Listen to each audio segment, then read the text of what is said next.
Hello छात्रों, कैसे हैं आप लोग। छात्रों आज हम अध्ययन करेंगे हिंदी टीचिंग के अंतर्गत भाषा शिक्षण में मूल्यांकन या हिंदी शिक्षण में मूल्यांकन।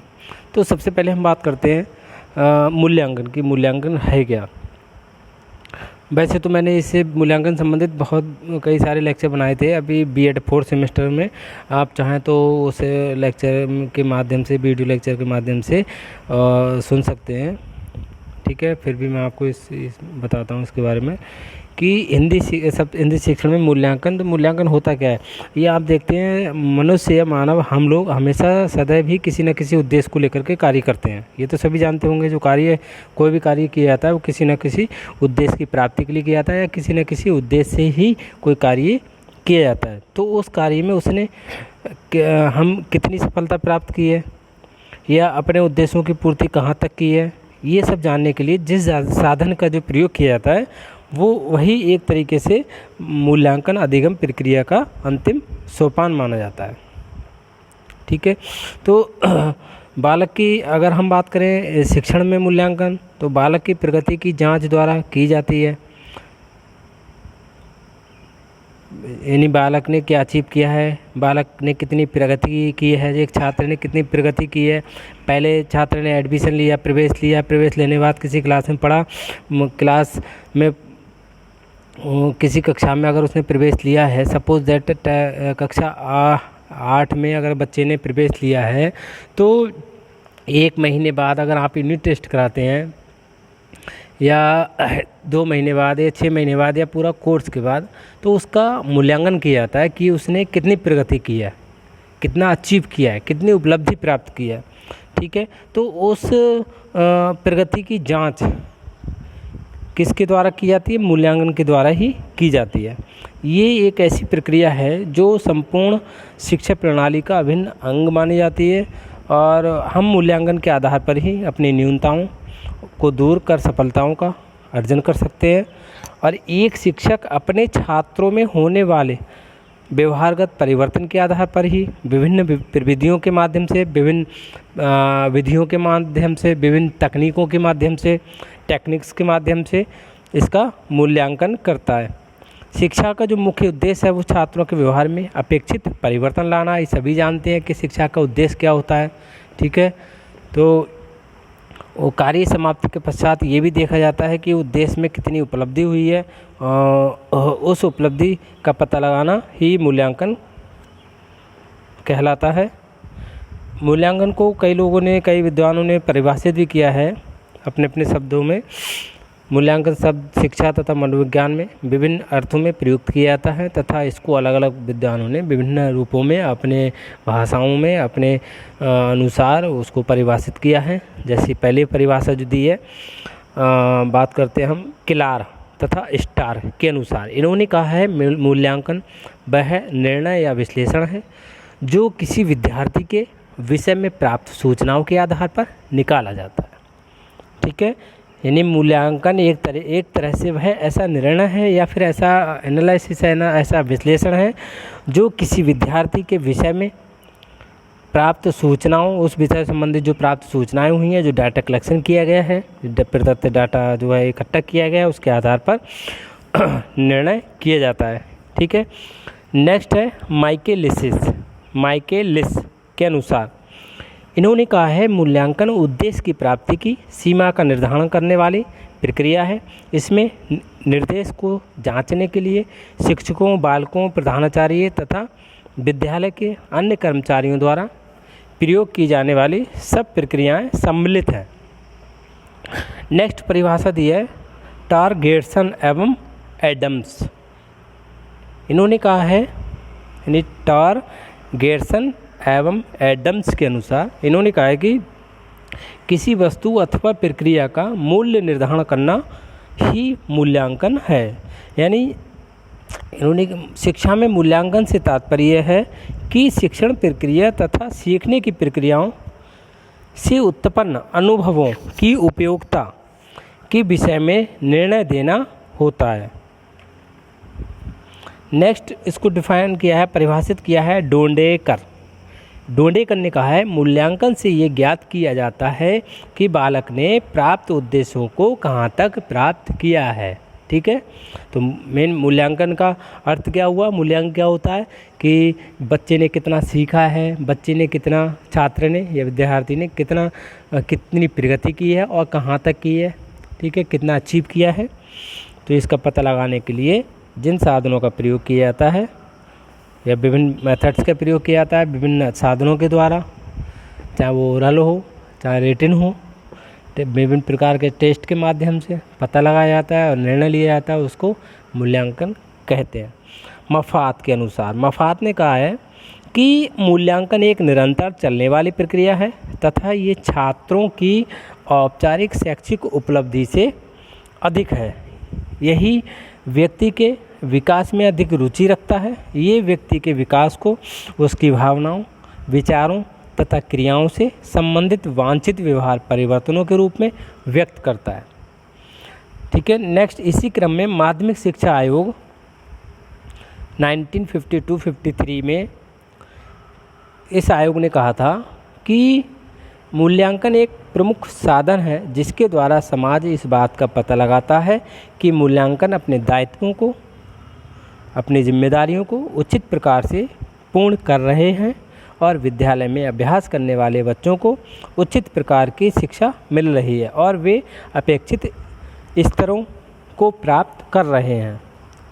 ठीक है, इसी क्रम में आगे शिक्षा आयोग ने, कोठारी शिक्षा आयोग था, उसने कहा था 1964-66 में कि मूल्यांकन एक क्रमिक प्रक्रिया है जो संपूर्ण शिक्षा प्रणाली का महत्वपूर्ण अंग है। ये शिक्षा के उद्देश्यों से घनिष्ठ रूप से संबंधित है। मूल्यांकन बालकों के अध्ययन की आदतों तथा शिक्षण विधियों पर बहुत प्रभाव डालता है। ये केवल शैक्षिक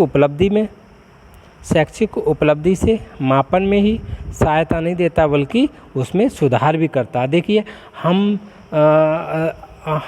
हमेशा मूल्यांकन करते रहते हैं, कभी किसी का, कभी मित्र का, कभी भाई का, कभी बहन का, कभी पड़ोसी का, मतलब चलते फिरते मूल्यांकन करते रहते हैं। ठीक है, तो मूल्यांकन से जो है ये पता लगता है कि पहले व्यक्ति का व्यवहार कैसा था, अब कैसा है।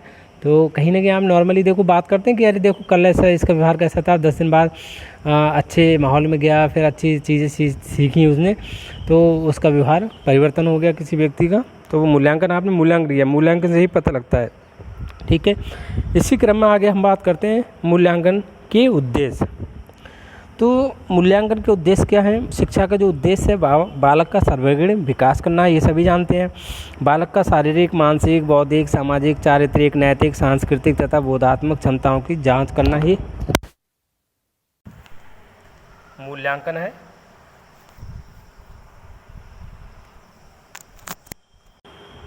हेलो छात्रों,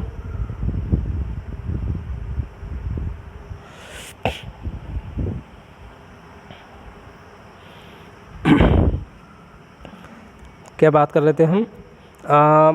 ये जो इनकी ये जो सर्वांगीण विकास की हम बात कर रहे थे, सर्वांगीण विकास के अंतर्गत ये सारे विकास आ जाते हैं, शारीरिक, मानसिक, बौद्धिक, सामाजिक, चारित्रिक, नैतिक, सांस्कृतिक, बोधात्मक, नैतिकतात्मक, चारित्रिक, ये सब आते हैं। इन क्षमताओं की जांच करना ही मूल्यांकन का उद्देश्य होता है।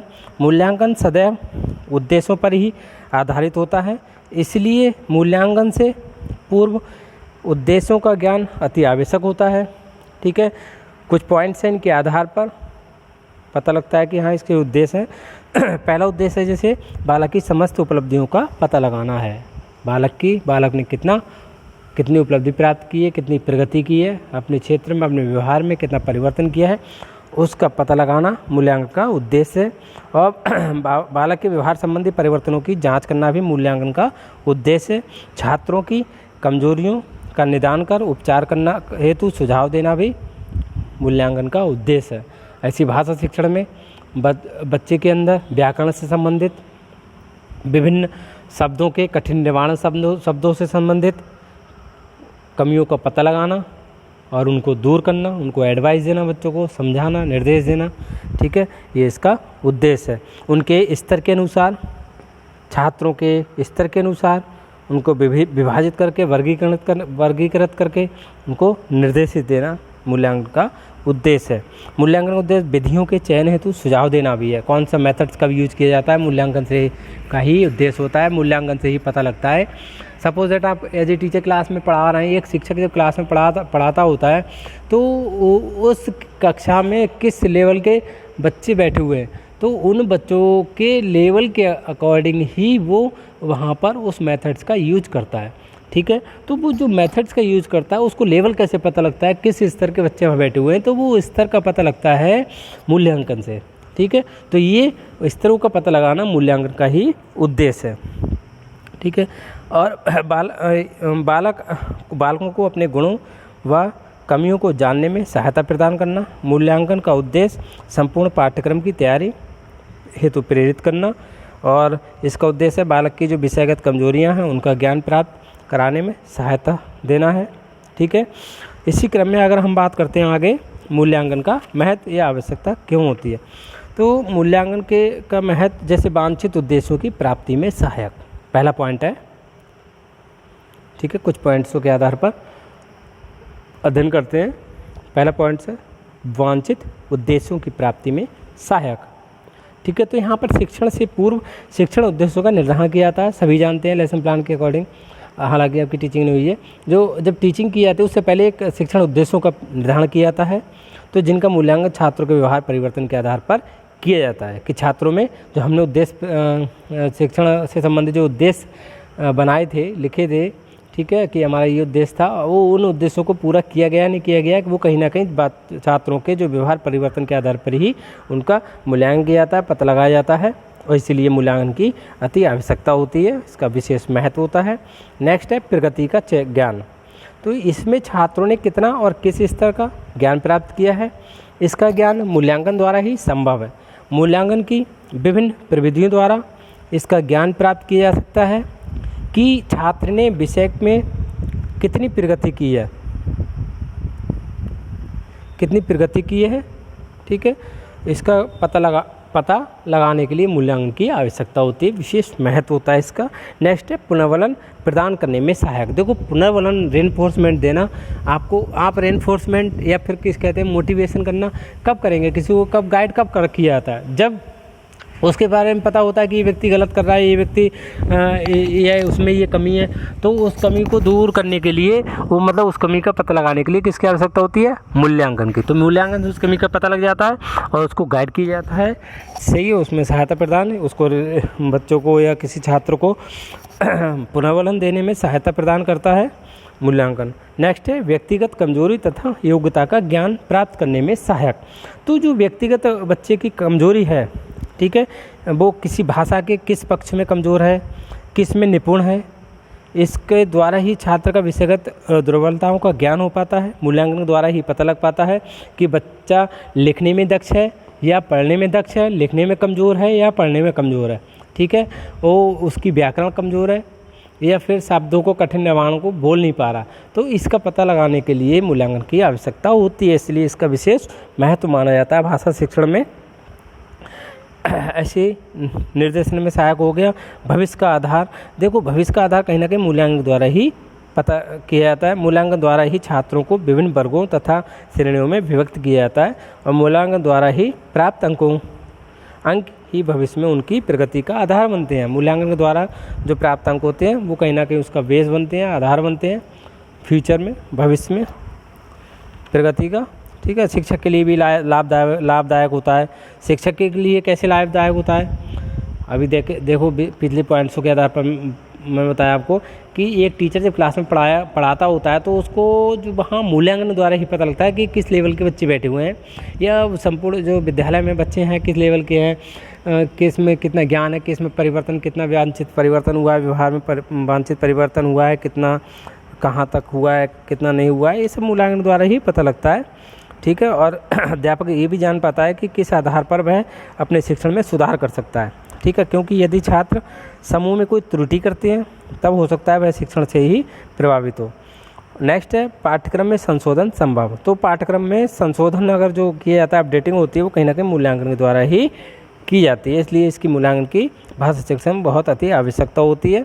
पाठ्यक्रम के कौन कौन से पक्ष छात्रों की रुचियों के आधार पर हैं, अभिवृत्तियों के आवश्यकताओं के अनुकूल हैं या अनुकूल नहीं हैं, और जो पक्ष अनुकूल नहीं होते हैं उनमें संशोधन किया जाता है। वो इसका पता लगाने के लिए मूल्यांकन की अति आवश्यकता होती है।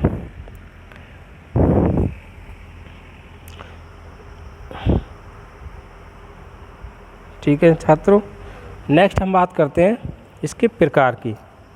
देखो प्रकार, अगर हम प्रकार की बात करें कितने प्रकार के होते हैं मूल्यांकन, तो मुख्यतः ये दो होते हैं, गुणात्मक और परिमाणात्मक या मात्रात्मक। गुणात्मक होते हैं क्वालिटेटिव और परिमाणात्मक या मात्रात्मक। ठीक है, वो होते हैं क्वांटिटेटिव एंड क्वालिटेटिव इवैल्यूएशन। गुणात्मक मूल्यांकन एवं मात्रात्मक मूल्यांकन दो होते हैं, और इन्हीं की ही बहुत सारी शाखाएं हैं, बहुत सारे सब टाइप हैं। ठीक है, इनके बारे में मैंने 4th सेमेस्टर के लेक्चर में मूल्यांकन का दिया है, काफ़ी कुछ बताया है, जितने टाइप्स हैं सबको अच्छे से एक्सप्लेन किया है, तो उसको आप वीडियो के माध्यम से सुन सकते हैं। ठीक है, थैंक यू।